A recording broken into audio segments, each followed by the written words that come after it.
Guys आम्ही आता अशोक वडापावला आलो होतो. ते वडापावसाठी आम्ही 40 मिनटं आमची घालवली.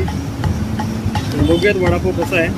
चटणी वगैरे त्यांनी मजबूत टाकून दिले. स्पेशली त्यांचा हा चुरा बघूयात कसं लागतं.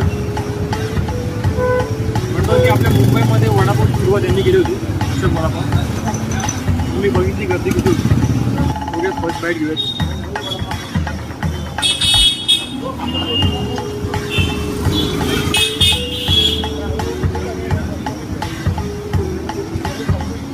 चटणी खूप स्पायसी.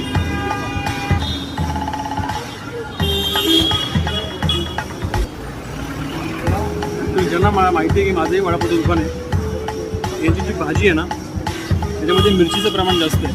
म्हणजे तुम्ही विदाऊट चटणी जरी खाल्ली ना तरी यांचा वडा खूप सुकट आहे.